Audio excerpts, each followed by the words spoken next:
Welcome to Square Notes, the Sacred Music Podcast. Your chance to learn about the teachings of the Catholic Church on sacred music, both in theory and practice. Through interviews, discussions, and music, your hearts and minds will be lifted up and better understand what it means to sing the praise of His glory. And now, your host, Dr. Jennifer Donaldson-Nowicka. Hello, listeners, and welcome to Square Notes, the Sacred Music Podcast, and the official podcast of the Catholic Institute of Sacred Music. My guest today is Dr. Christopher Hodkinson, Director of Music at St. Mary in Marion, Ohio, but perhaps best known for his work with the Schola Gregoriana of Cambridge as a successor to Mary Berry. We discuss the origins and structure of the Sarum rite, as well as its processions and chant, and he offers an exciting response from Rome about the possibility of doing the Sarum rite today at the very end of the interview. Before we dive in, though, I wanted to let you know about a 3-part online series coming up on Saturdays at the Catholic Institute of Sacred Music. Starting next Saturday, April 25th, our professor of vocal pedagogy here at the Catholic Institute of Sacred Music, Sandra Bengochea, will be offering 3 classes on the basics of healthy vocal production, with instruction entirely given in Spanish. There are individual and parish rates available as well as archived access, but be sure to sign up before next Saturday to access those classes. She'll address breathing, support, and cures for common vocal problems, again, entirely in Spanish. For more information and registration, visit catholicinstituteofsacredmusic.org and click on Events. And I also wanted to draw your attention to this summer's August 3rd through 7th Chant Camp for young singers ages 8 to 17 here at St. Patrick's Seminary in Menlo Park. Early bird pricing runs through May 15th, and there are spots available for adult observers to come and learn how to run a camp in your own parish. More information and registration for the camp are also available on our events page, catholicinstituteofsacredmusic.org, click on events, and teachers interested in observing can contact us at info@catholicinstituteofsacredmusic.org for more information. And now, on to the interview. Thanks so much for joining me today, Chris. It's a real pleasure to be back again. So let's get into the very basics of this. What do we mean by the phrase Sarum rite? Can we say properly that it is a rite, or is it a use? Well, in brief, we're talking about the liturgical practices of the Cathedral of Salisbury, which is in the south of England. You'll notice that Salisbury is not the same as Sarum. The Latin for Salisbury is Sarasberiae, and that got abbreviated as Sarum because that's just so much simpler. Now, is it a use or a rite? It really depends what we mean by those terms, and there's no single definition. If I picked up a Sarum liturgical book, it might have a title like Missale ad usum insignis et preclare Ecclesiae Sarum. So ad usum means it's a use. So that's what they called it. And that fits into a modern idea that would see there being in the Latin West a Roman rite, and then within the Roman rite, many different uses, which are like local variants, local ways of practicing the Roman rite. And Salisbury Sarum would be one of those, and that makes complete sense. And so the word rite there would be distinguishing from non-Roman rites like the Ambrosian rite or Byzantine rite.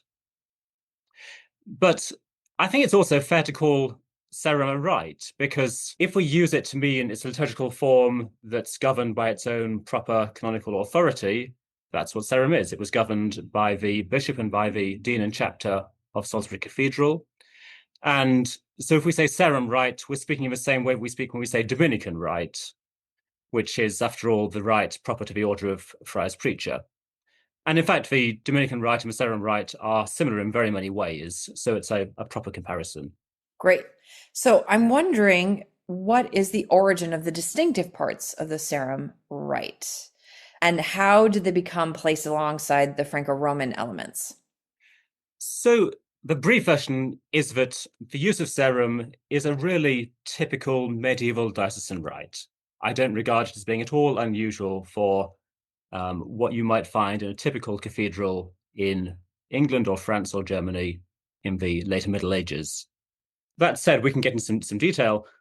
Broadly speaking, the Roman rite as we now know it, I'm thinking now of the Missal of Pope Pius V, the Tridentine Missal, All of that originated in the Carolingian Empire in the 8th and 9th centuries, and it was an attempt by Frankish churchmen to adopt the liturgical practices of Rome while also adapting them to their own expectations and circumstances.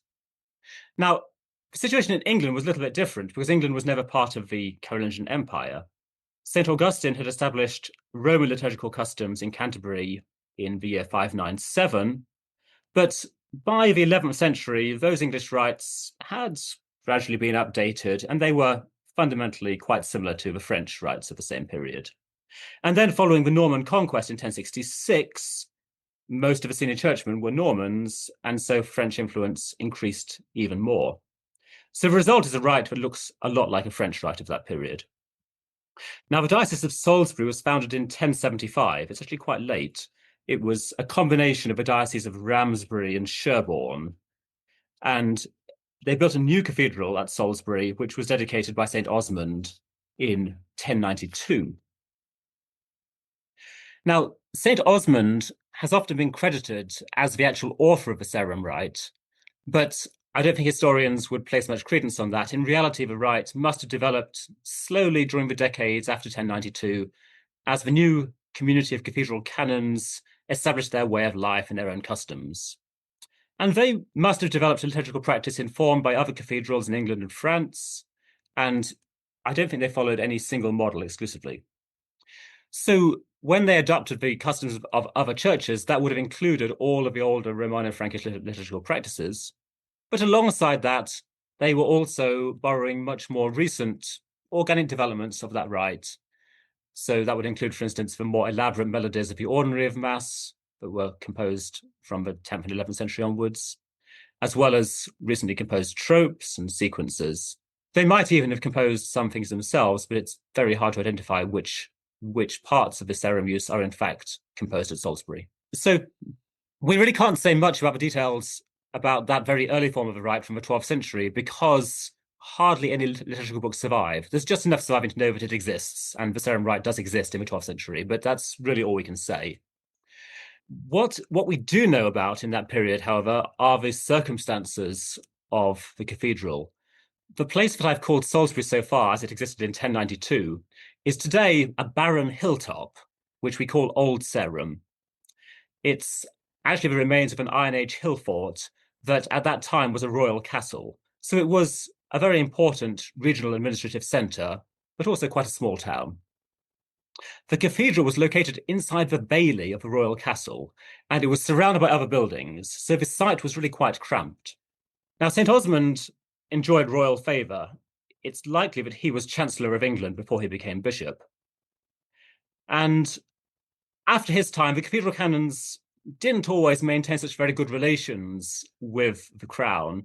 And so over time, they found that they needed both more independence and a larger cathedral. And so eventually they got permission from the Pope and from the King to build a new cathedral, and in fact, a whole new city alongside it, about 5 miles south of Old Sarum, the place that we now call Salisbury. It was on good land beside a river. And they started building the new cathedral in the year 1220. So if you go to Salisbury today, it's that huge, spacious cathedral that you'll see. It's one of the most magnificent buildings in England. And it's a real testament to the men who built it. Prominent among them are Richard Poore, who was the dean from 1197 to 1214, and then bishop from 1217 to 1228.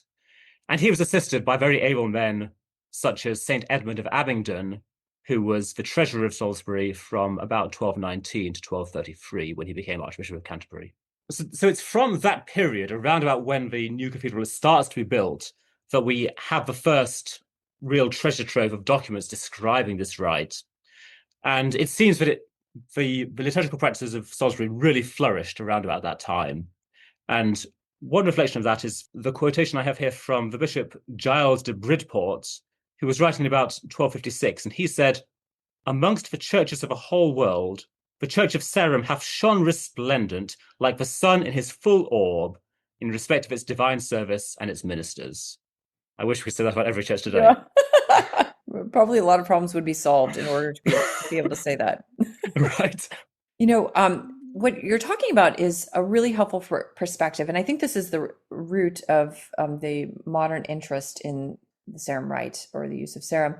And we'll get to that later in our episode. But the idea of the liturgical landscape before Trent and before those centralizing forces, of course, we have that kind of coalescence of liturgical locus in the Carolingian court looking to Rome, so there's always been that kind of Romanizing influence. But certainly there is also this influence of a dominant cathedral, which has its use adopted by suffragan dioceses and areas. And so I'm wondering if you could talk about which sees use the Sarum rite and which other English dioceses had their own uses.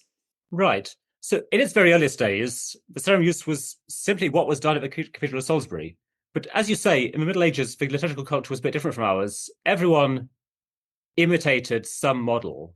They had to copy books from a certain place, which they would then use in their own churches and so on. So the normal expectation was that in a parish church, you would simply do a simplified form of what was done in your own diocesan cathedral. So if you wanted to know what hymns to sing on Sunday, you would look at the cathedral order and you do that. That's essentially the principle as it would exist then. We can therefore assume that already during the 12th century, the parishes of the Diocese of Salisbury started to copy their cathedral as its customs became established.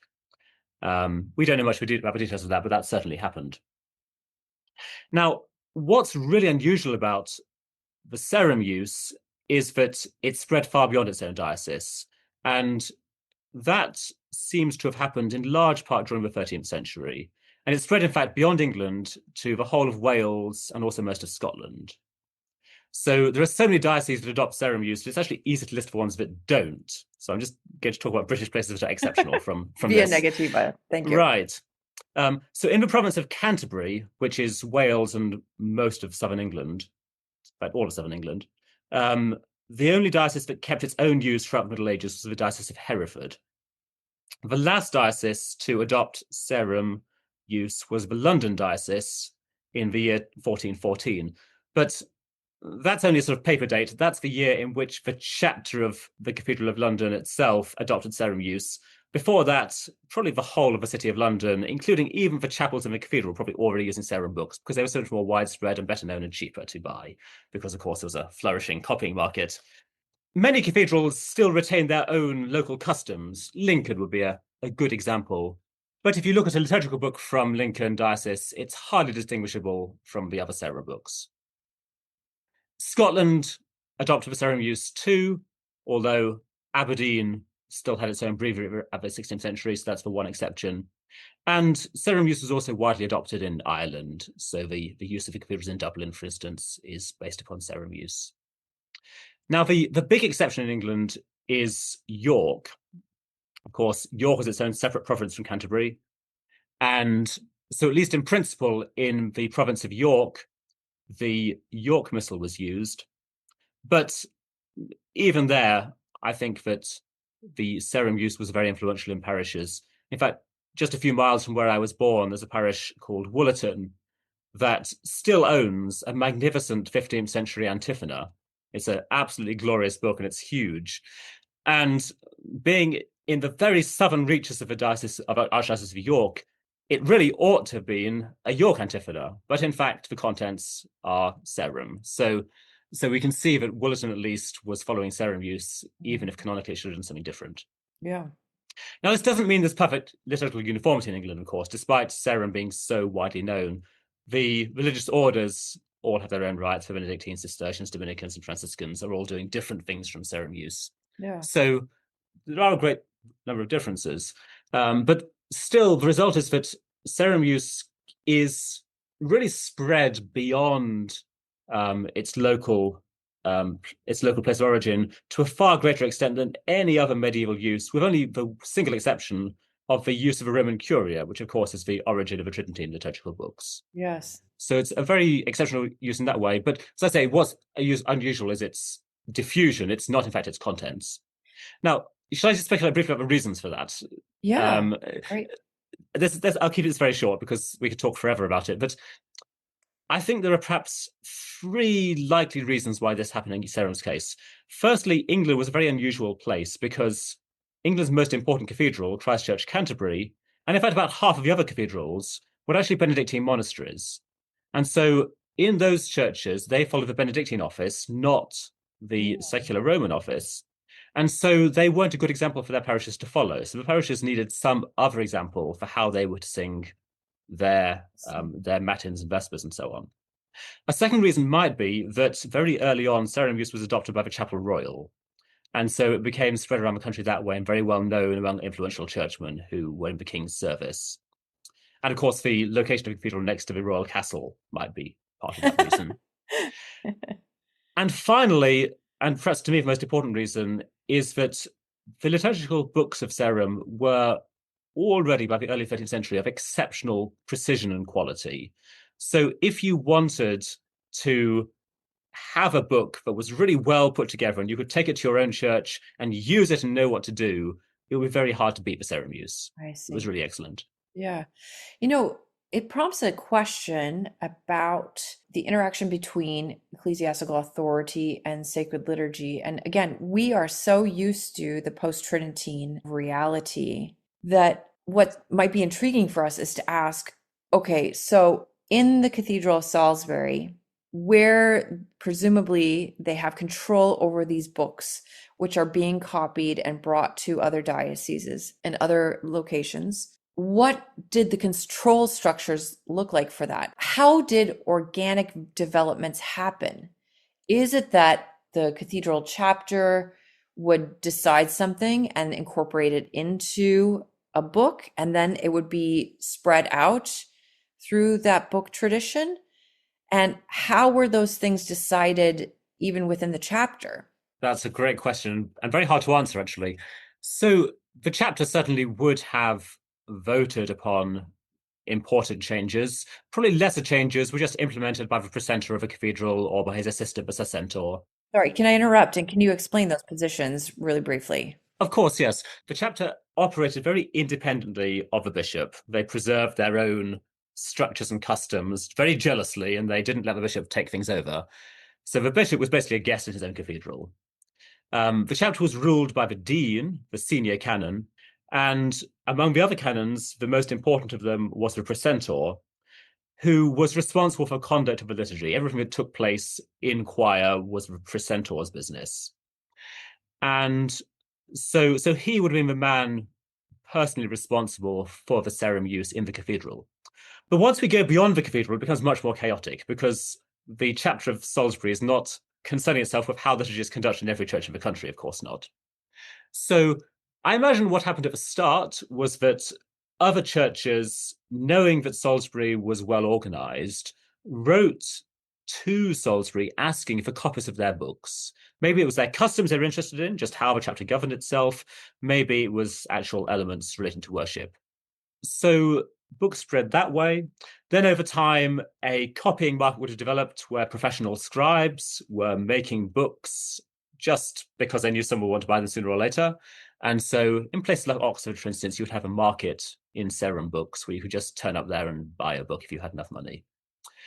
And so then gradually the Sarum use becomes less and less connected to the cathedral because everyone outside the cathedral knows what it is.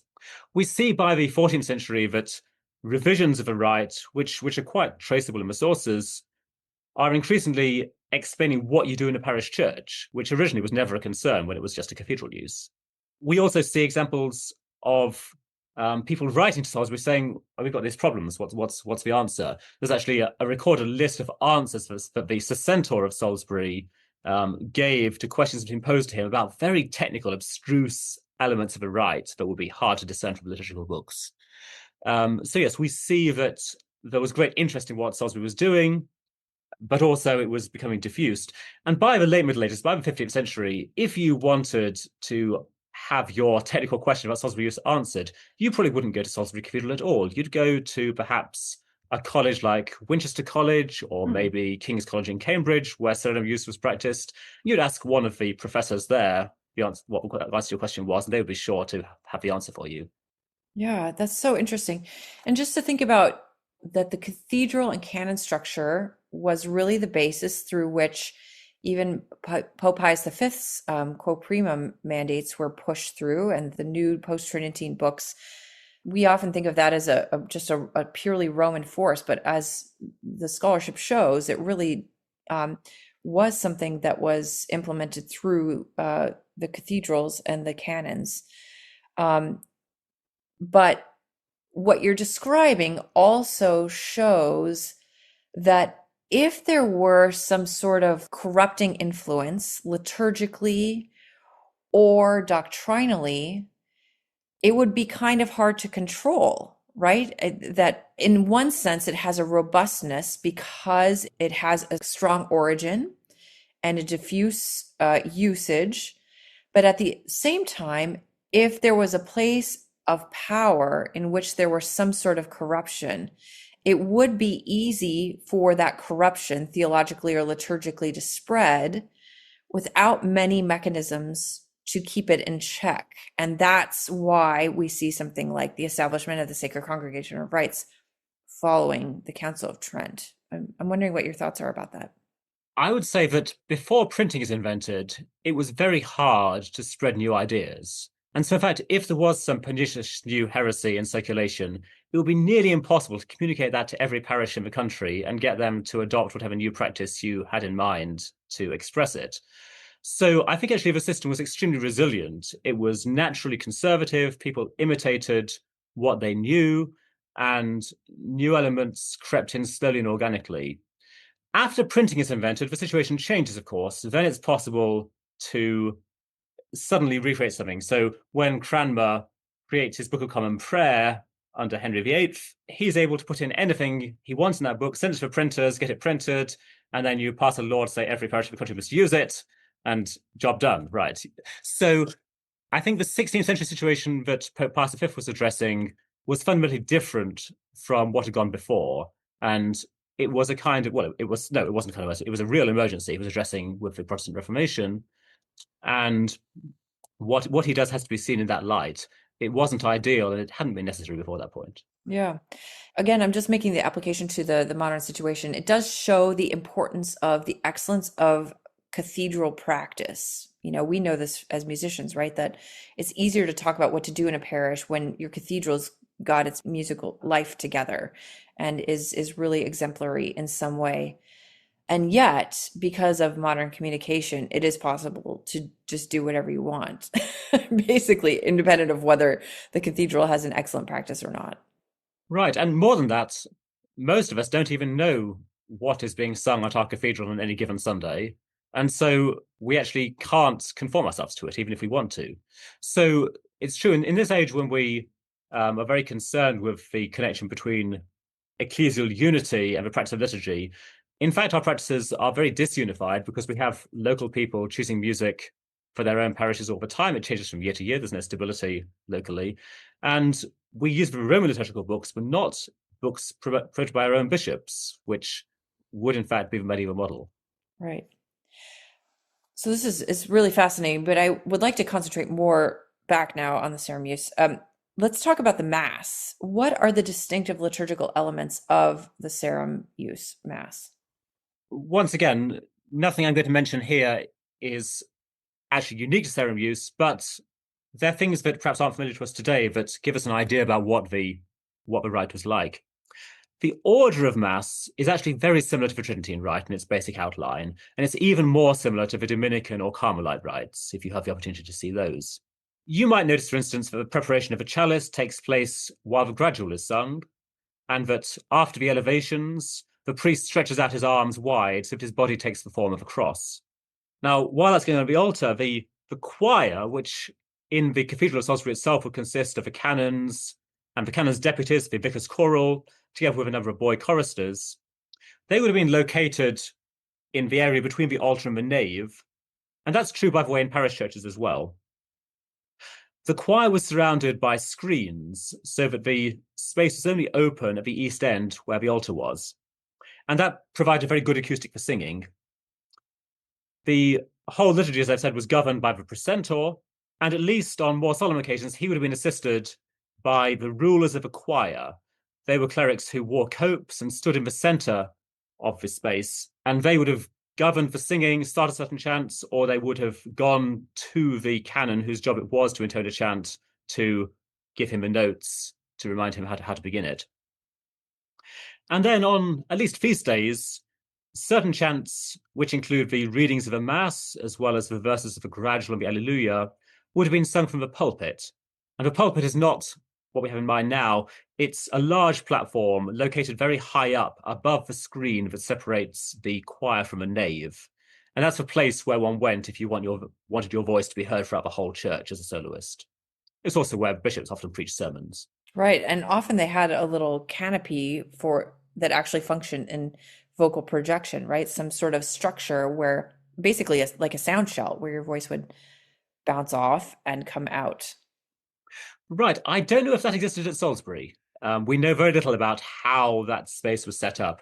What we can say is that the pulpit would have been high up, perhaps, I would imagine about 20 or 25 feet in the air. So it really does command the whole space of the cathedral. It's very close to the center of the cathedral at the crossing. So again, a good place to be heard and seen from. And it was decorated, of course, by the huge crucifix, the rood, as we would call it in English, with the figures of Our Lady and John the Baptist on each side. So if you stood in the nave, in fact, you wouldn't see the high altar or the choir of the cathedral. What you would see is this huge screen and the cross above that. That was what dominated everyone's sight. Right. So can we talk a little bit about the chant? If you had to, of course, this is a very broad question that I'm asking you to boil down. Give us some things that we would hear to distinguish in our ears the Sarum melodies from the Gregorian. Well, in brief, Sarum chant is Gregorian chant. They really are the same thing. So you would have to be extremely expert to notice the difference between the melodies. If we want to name differences, of course, the question is, what is the Gregorian chant? If you open up your Liber Usualis, for instance, you'll see the Salem edition of the chant. And that was an edition made of monks of Salem in the 19th, early 20th centuries, based upon manuscripts from all over Europe of Gregorian chant. Now, Sarum chant is simply the manuscripts of the use of Salisbury. So it's a local English regional version of the Gregorian chant. So if you compare Sarum manuscripts, you'll find that they all, very often at least, agree with each other on points where other manuscripts from elsewhere in Europe will differ slightly. But the differences are very small indeed and hard to hear. Could I interrupt there with Of course. the question about the agreement? Is there a history that we can trace of a connection between cantors from Salisbury going to study, for example, at Metz or somewhere in continental Europe that would have been a clear link in that tradition? The clerics would typically have learned Gregorian chant as a child, perhaps at a cathedral school. And so when they came to Salisbury Cathedral in the late 11th, early 12th century, they would have come already knowing Gregorian chant. They would have learned it perhaps at a cathedral in Normandy, or some of them who were English-born would have learned it in England because Gregorian chant was already sung throughout England prior to the foundation of Salisbury Cathedral. So the connection is therefore a very organic one. We can't say where the tunes come from. When I then say that the Sarum tradition then becomes quite moderately consistent by medieval standards, what I'm referring to then, I think, is a scribal function, that people are copying Sarum books and they keep copying from the same sources, and therefore we have a family of manuscripts that are all copied from the same source, and that's why they have the same melodies in them. Great. So let's talk about sequences. Obviously, sequences were a much more regional sort of body of repertoire, which is one of the reasons why Trent excised many of them. There were relatively few number that were pretty universal in their usage. So I'm wondering if you can share with us some of the best sequences of the Sarum use.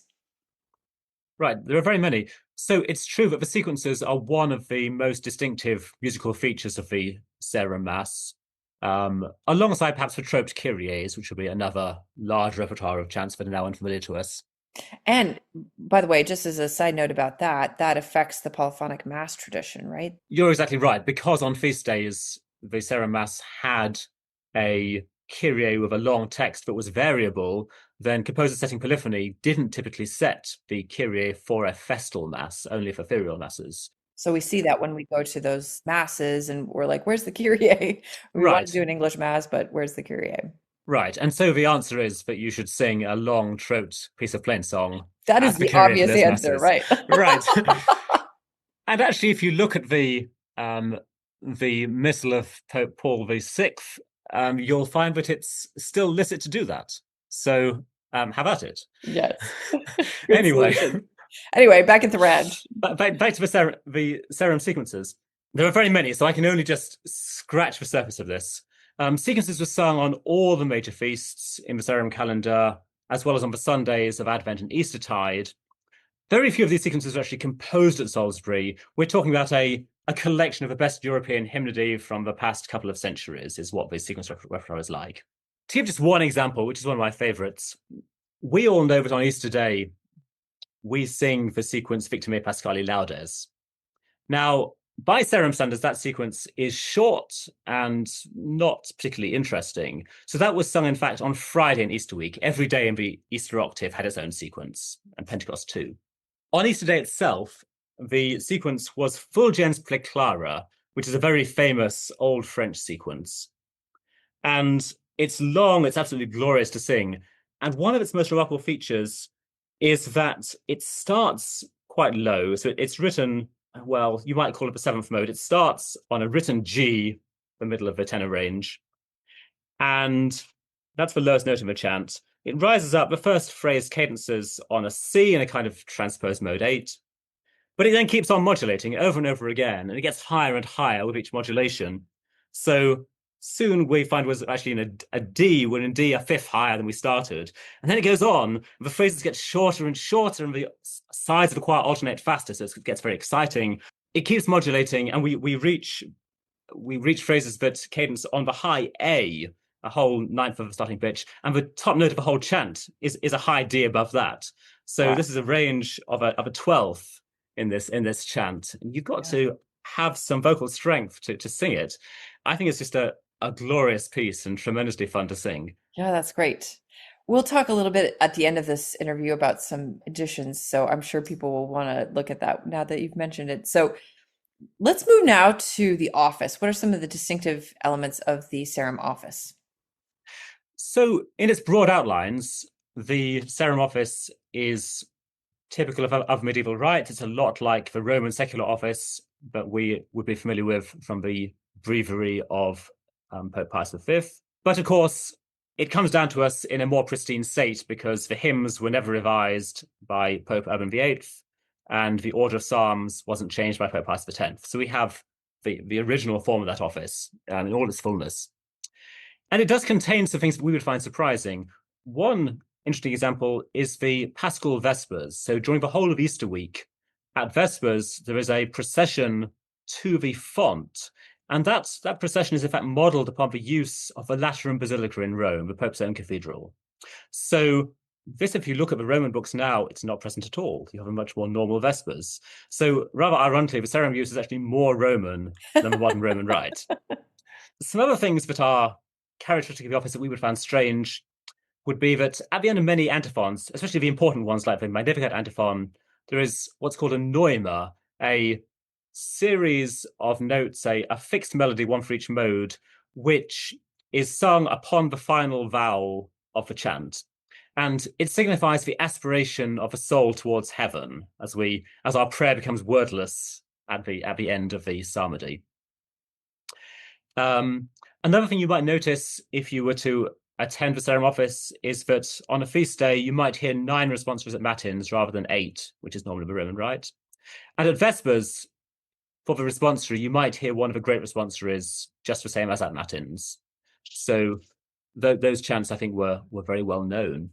And occasionally, some of these chants also are elaborated with tropes. One example would be on the Feast of the Purification at Second Vespers, the great responsory was Gaude, Gaude, Gaude Maria. And before the doxology was sung in that responsory, there was an interpolation of the prose in violata integra et casta, a melody, by the way, that you can still find in some of the Roman books. And that was sung alternating with a neume. The neume in this case was the melody of inviolata repeated to the vowel A for the end of inviolata. And this is quite a common practice, in fact, in medieval tripping practices. So you have beautiful things like that. Notice that it's elaborating the music on a very important feast day. Yeah. And another piece of music that's worth mentioning for its distinctiveness is the Salve Regina. Now, of course, this is not a Sarum chant in its origins. It was probably composed by Hermann of Reichenau in the 11th century. But by the 13th century, it was sung at Salisbury. And they probably didn't think of it as part of the office. It was probably just a devotion at the end of a day after Compline, is how we should really think about the Salve in the Middle Ages. It's only later on that it becomes copied in office books and then is thought of as part of the office. It never really does become part of the office. But at Salisbury, the melody that was sung is about twice as long as the version in your Liber Usualis. And you're referencing not the simple tone, but the solemn tone. Right. The solemn tone is essentially the same as the Sarum tone, only a few notes differ. But what happens is that at the end, when we go into the invocations, O Pia, O Clemens, and so on, after each of those invocations, a trope is added, and a whole verse. And in fact, there are 5 of these verses in the Sarum version. So the chant becomes very long with these special prayers to Mary that are added at the end. It's a very beautiful piece. Yeah. I'm wondering if we could talk about the psalm tones used in the Sarum melodies. Do the differentiae look like they do in the office that we might see if we look in the modern Antiphonale Romanum? So the basic principles are very similar to what you'd find in the modern antiphona, but in fact, we're very fortunate because we have a document called the Sarum Tonal, or Tonale, which happily was edited for us by the great Anglican scholar Walter Howard Freer from a 14th century manuscript. And that describes the system of modality and of psalm singing in actually a huge amount of detail. It's really better than any of the Roman books in the modern rite, I would say. And so we have all the answers for how things should be done. So here are the main things to point out. In the psalmody, it seems that the flex was never sung. So if a verse was very long, you sang the mediation at the first division of a verse, and then I think you took a very long breath and you got through the second half as best you could. Wow. If you look at a medieval psalter for Sarum use, you can see where the divisions were, and they're often quite early in the verse when the verse is long. So you would say that in general, the second half was longer than the first half. So, or is it the same as the current usage? In those verses, we would divide into 3 parts. Then the second half will be longer than the first half in Sarum use. Yeah, otherwise, it's much the same as we are used to. As for the tone itself, it was quite similar to the Gregorian tones we now sing, but with its own local variant. So to give a couple of examples, if we take the first tone, we might nowadays sing Dixit Dominus Domino meo, sede ad dextris meis. Now, the Sarum tone is very similar, but just slightly simplified. It goes, Dixit Dominus Domino meo. And then the ending is the same. So just a slight regional variation on that. By the way, I must apologize for my voice. I'm getting over a cold, and I don't normally sound this bad. So I apologize to all the listeners who are suffering right now. Another difference with the Sarum psalmody would be that they generally took account of monosyllables at the end of a line and of Hebrew words. And so where that suggested a different pattern of accentuation, rather than smoothing over melody to make it sound like any other verse, as the Solemn monks usually do, they would instead mark out the difference clearly. So, for instance, in the 5th mode, we might sing, Benedictus Dominus Deus Israel. Yeah. So on that issue, of course, you and I were talking offline a little bit about this with regard to the application of Gregorian tones to the English prosody patterns. And you pointed out that you see this variation in books that are easily accessible to musicians now, where the interaction between melody and accentuation might fall with some variation, as differences in how the psalm tones are notated in the Liber Usualis. Right. If you study the introduction to your Liber, you'll find that occasionally it gives you variations for the tones of psalms and also of the readings, where it'll give version A and version B. And one of those versions sounds like any other verse, and that version is what in fact is sung at Salem. And then the other version gives something much closer to the Sarum usage, or what you'd find in the Dominican liturgical books, where it's adapting the melody to the particular peculiarities of words that place accents in unusual places. Hebrew words, at least in medieval usage, are always assumed to have an accent of a final syllable, whether that's true or not. And of course, monosyllables tend to need a stronger accent on them than the preceding syllables. So again, there's a place where we end a line with an unusually strong sound.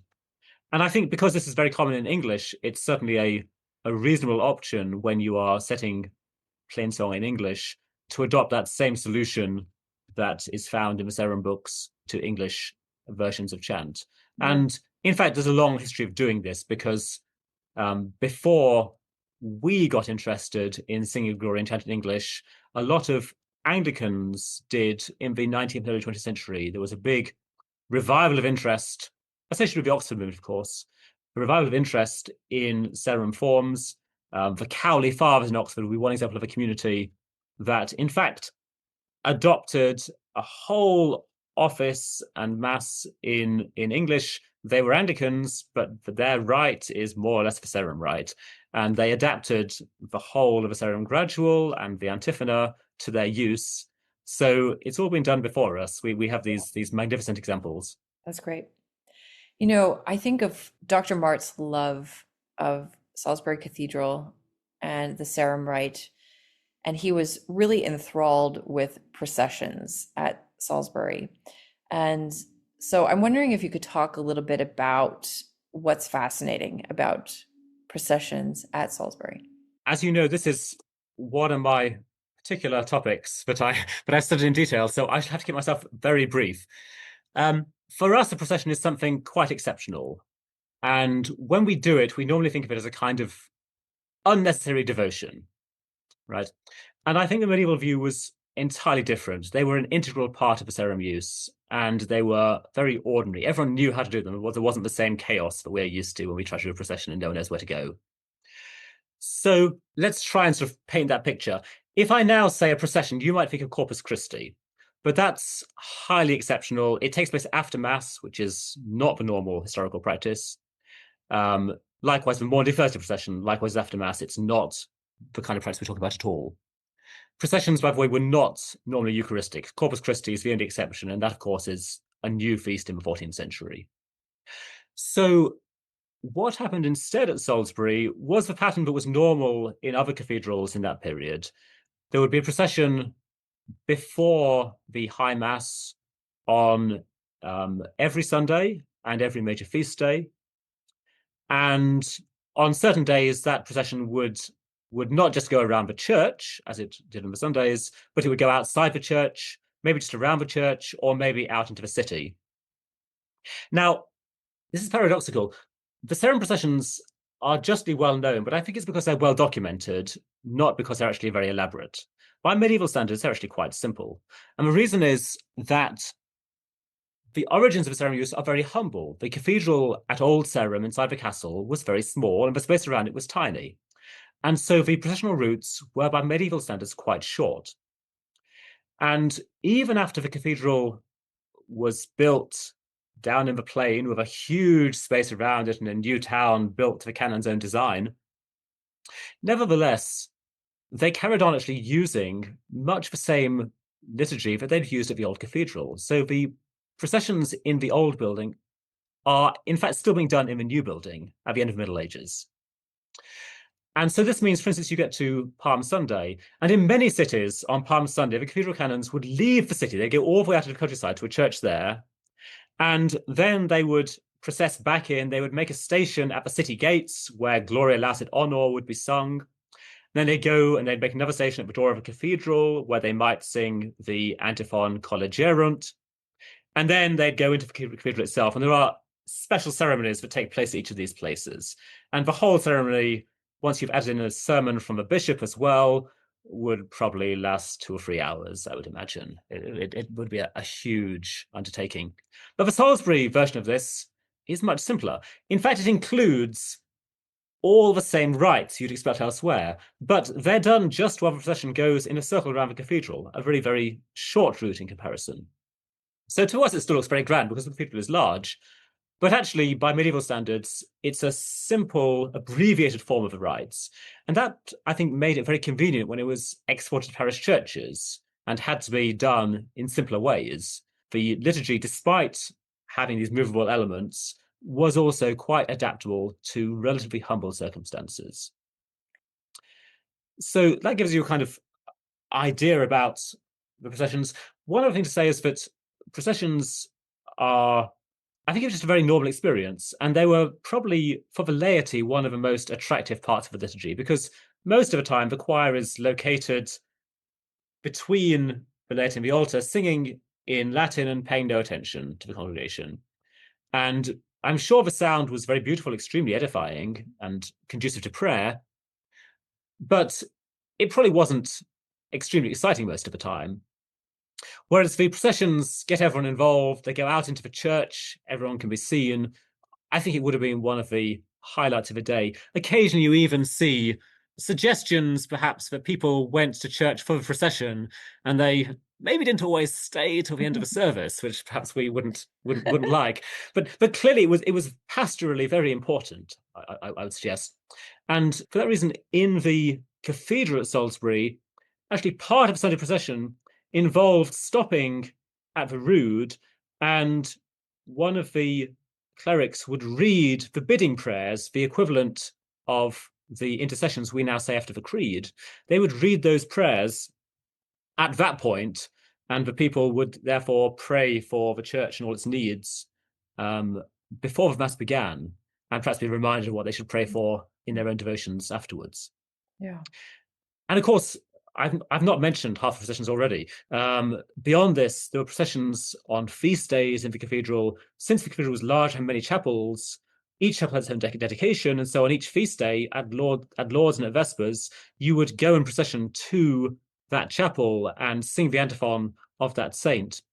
And we can go on with more devotions like this. So the processions are a very normal part of the rite and really integral to it. Let's wrap up with a discussion about the modern interest in the Sarum right now. Is it possible, canonically speaking, to do it? And if you wanted to do it, where do you find more information and resources? Well, happily, the answer to the canonical question is yes.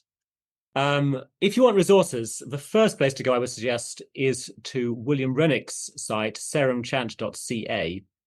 And there's a wealth of resources there and a huge bibliography. So that is definitely the first place to check out. I would say, though, that I wouldn't advise celebrating the Sarum ceremonies on your own without prior experience. It's worth getting a real expert to advise you on how to do it, because the books are definitely usable. You can answer nearly any question you have from the books. But that said, it will take you some time to learn your way around them, to find out where your questions are answered. So it's a very good idea to get a little bit of help when you're starting out. Now, as for the canonical question, of course, the use of Sarum carried on in ordinary use in England until the Reformation. It was outlawed for the second time under Elizabeth I in 1559, but it went on being used by English recusant Catholics, who, of course, didn't recognize the validity of that thoroughly iniquitous law. So Catholic priests carried on using the Sarum use for quite a while. In 1568, a college was set up at Douai in France to train priests to return to England. And at that college, the Sarum use was celebrated and taught to the seminarians until 1576, when they adopted the Roman Missal. And I think the reason would have been that getting hold of Sarum books was getting harder and harder, whereas you could buy a new Roman book from any printer's shop. So Sarum use carries on. Notice that 1576 is after 1570, when Pope Pius V abrogated a series of relatively recent rites in quo primum, but his abrogation there only applied to uses that were less than 200 years old. And as we've seen, the Sarum use is much older than that. So he did not abrogate the Sarum use, and no one has tried to since. And here's your scoop, Jenny. I actually wrote to Rome about this a few years ago, and I have in front of me a letter signed by Guido Pozzo, who was at that time secretary of the Pontifical Commission Ecclesia Dei. It's dated 10th of December 2013, and the protocol number is 39/2011L. And he confirms the use of Sarum was not formally abrogated, and he says, it is the judgment of this Pontifical Commission that any celebration of a liturgy according to use of Sarum is to be carried out under the responsibility and supervision of the ordinary. So if your bishop says you can do it, then you can do it. Wow. I don't know that I've ever had such a climactic ending to a podcast episode before. That's hard to beat, Chris. And I think on that note, go forth in Sarum with permission of the bishop, of course. Right. And by the way, I have participated in such celebrations, so this is not just on paper. This has been really helpful, Chris. Thank you so much for joining us and sharing your expertise and also your love for this beautiful rite. Thank you very much. It's been a real pleasure. We hope you've enjoyed listening to Square Notes, the Sacred Music Podcast with Dr. Jennifer Donaldson-Nowicka. For more information about this episode, sacred music resources, or upcoming events, visit our website at sacredmusicpodcast.com. You can subscribe to our podcast on iTunes, Stitcher, YouTube, or your favorite podcast app. If you enjoy our podcast, please write us a review on iTunes. This improves our iTunes ranking and helps others find out about the podcast. The music you heard at the beginning of this episode is Hec Dies by William Byrd, sung by the London Oratory Schola Cantorum Boys Choir, directed by Charles Cole from the CD Sacred Treasures of England. The music at the conclusion of this podcast is from the Prelude and Fugue in G Major, BWV 550 by Johann Sebastian Bach, performed by Jennifer Donaldson-Nowicka. We look forward to having you join us next time, and until then, may we sing the praise of His glory.